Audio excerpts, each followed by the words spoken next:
Bab 627. Cukup kalau punya pedang. Bantai hukum surga. Harus mengatakan bahwa Mileye sedikit bingung saat ini.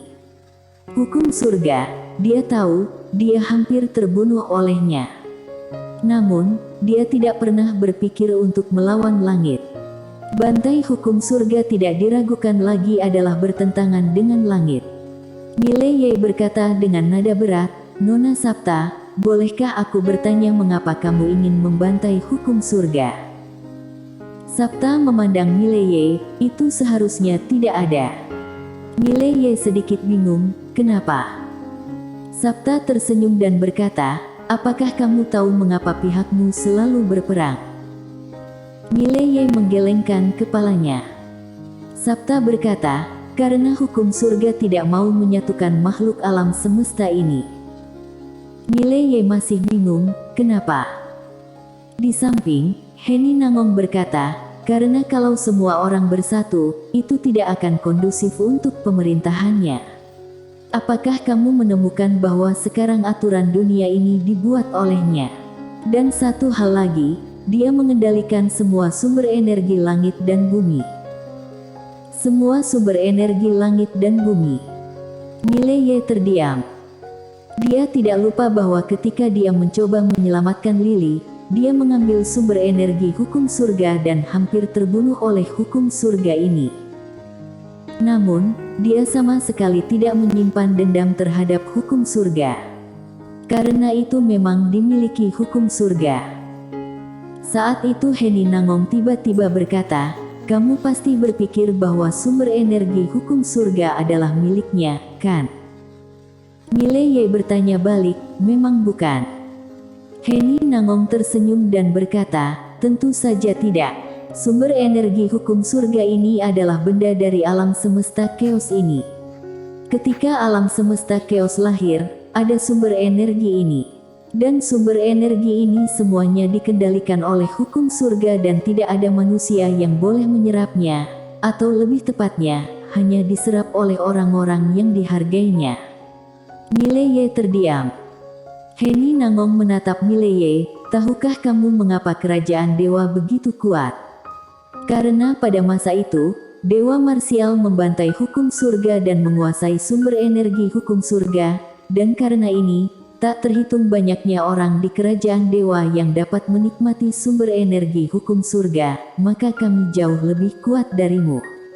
Dan di pihakmu, kamu masih dikuasai oleh hukum surga, begitu banyak orang di pihakmu yang tidak mampu mencapai alam kaisar. Mengapa? Karena itu membatasi kekuatanmu, sehingga bisa memperbudak kalian selamanya." Mileye berpikir sejenak, lalu berkata dengan nada berat, "Nona Nangong, kamu mengatakan itu, aku menemukan bahwa hukum surga cukup buruk. Jika bukan karena batasannya, aku, Mileye, pasti sudah mencapai alam kaisar." Hukum surga. Ekspresi Heni Nangong membeku, dia menggelengkan kepalanya, "Jangan salahkan hukum surga. Masalahmu sendiri, Mileye." Di samping, Sapta tiba-tiba berkata, "Apakah kamu mengerti sekarang?" Mileye berkata dengan nada berat, "Nona Sapta, aku tidak mengenal hukum surga, aku tidak tahu apakah itu baik atau jahat. Yang ingin aku katakan adalah, aku tidak bisa mengalahkannya. Kamu menyuruhku membantu kamu membantai hukum surga, apakah kamu memintaku untuk menjadi umpan meriam?" Setiap orang.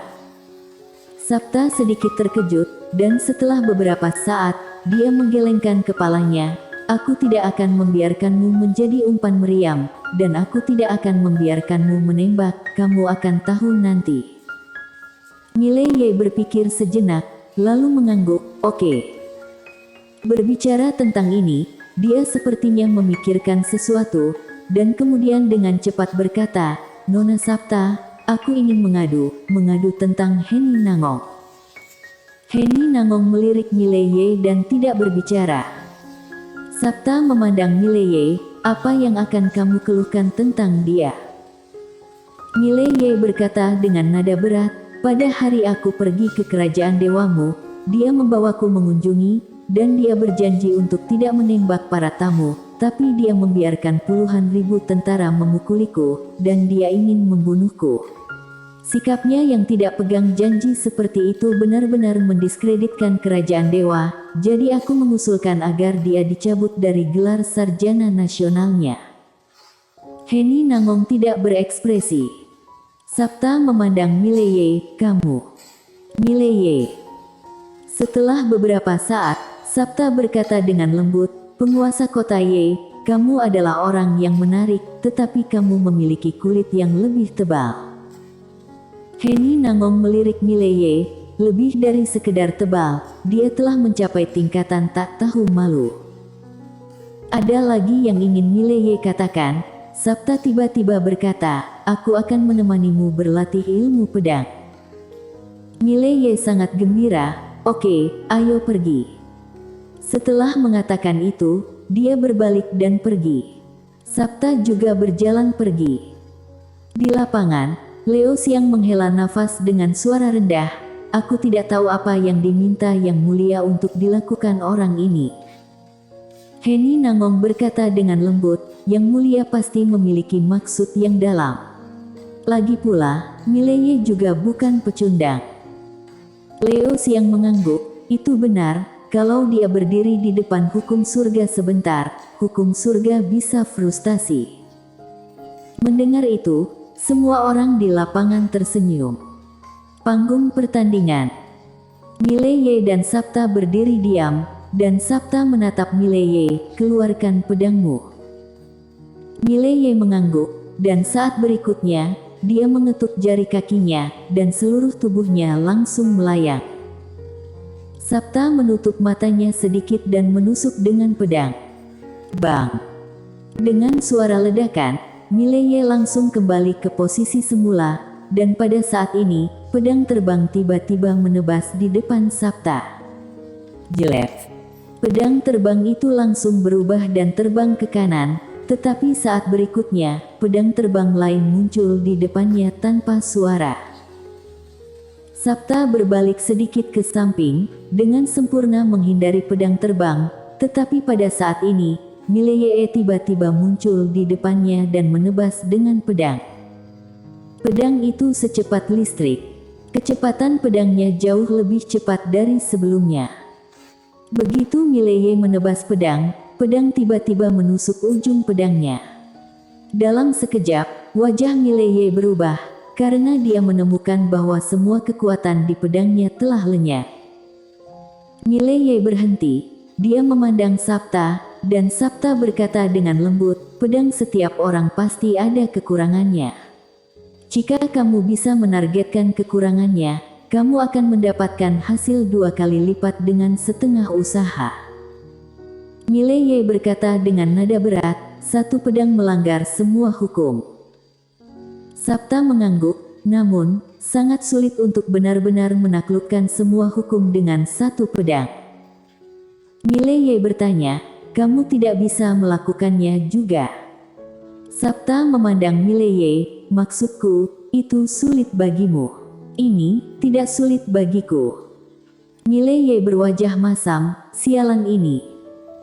Sapta berjalan menuju Mileye, fondasimu bagus. Teknik terbang pedangmu lumayan, terutama jiwa pedangmu dan kepercayaan Tao pedang itu, yang belum pernah aku lihat sebelumnya, tapi sayangnya studimu agak rumit, bahkan sedikit melenceng, yang membuat kekuatanmu akan sangat berkurang.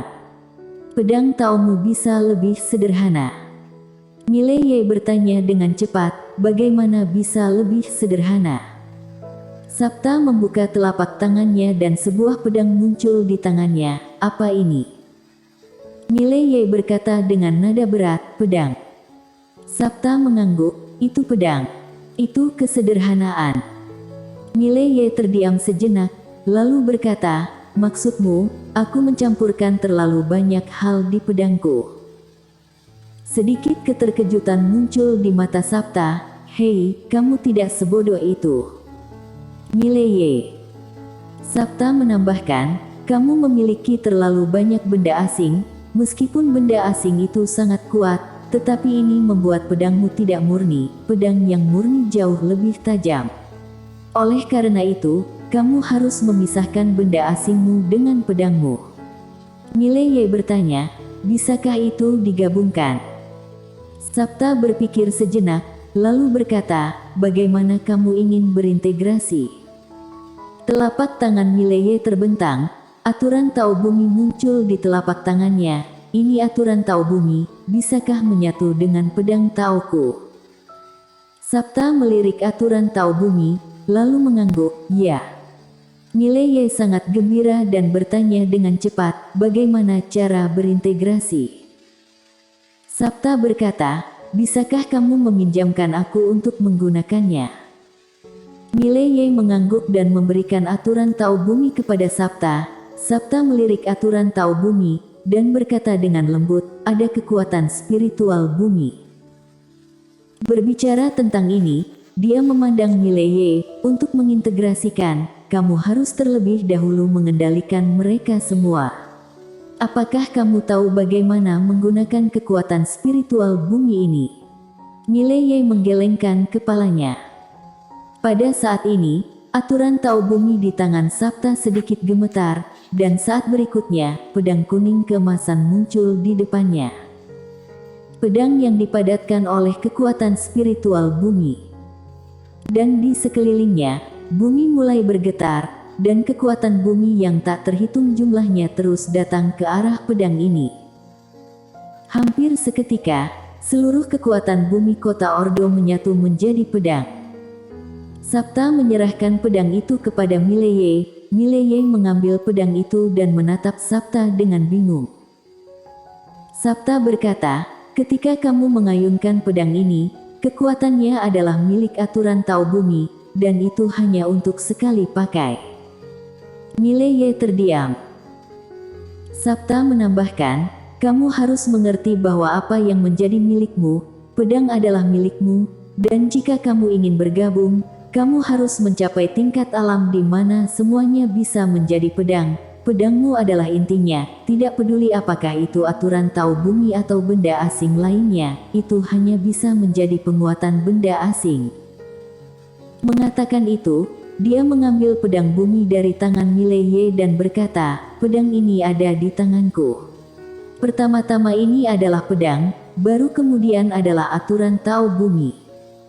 Mileye terdiam sejenak, lalu mengangguk, aku mengerti. Sabta berkata, yang harus kamu lakukan sekarang adalah membuat pedangmu sederhana. Jika kamu cukup kuat, berkah dari benda asing ini akan membuatmu lebih kuat, dan jika kamu sepenuhnya bergantung pada kekuatan benda asing ini, kamu akan menjadi lebih lemah sendiri. Mileye bertanya, bagaimana membuatnya lebih sederhana? Sabta berkata, jangan mengandalkan hal-hal berantakan kamu, jadilah kultivator pedang murni. Mileye terdiam. Sabta berkata, enggan. Mileye terdiam. Sabta menambahkan, ketika kamu ragu, jauh di lubuk hati kamu terpesona dengan benda asing ini. Walaupun benda asing ini cukup kuat, itu hanya sementara. Kultivator pedang hanya butuh pedang. Pedang sudah cukup. Mileye berkata dengan lembut, aku mengerti. Setelah berbicara, dia menyimpan aturan Tao Bumi. Hanya cukup pedang saja. Sabta sedikit mengangguk, dia baru saja akan berbicara ketika Hening Nangong datang ke sisinya dan berbisik, yang mulia, mereka sudah tiba. Sabta berkata, apalagi yang ketinggalan? Hening Nangong merenung sejenak, lalu menggelengkan kepalanya, tidak, semuanya sudah diatur. Sabta mengangguk, lalu dia menatap Mileye, ayo pergi. Mileye berkata dengan nada berat, bantai hukum surga. Sabta mengangguk. Mileye sedikit mengangguk, ayo pergi. Bantai hukum surga. Dia tidak tahu apa yang diminta Sabta ini, tetapi dia tahu, dia pasti tidak diminta untuk membantu bertarung. Keberadaan hukum surga tingkat ini jelas bukan sesuatu yang bisa dia lawan sekarang. Sekitar setengah jam kemudian, seekor naga emas perlahan terbang dari kota Ordo, dan kemudian terbang menuju kedalaman langit berbintang. Bersambung.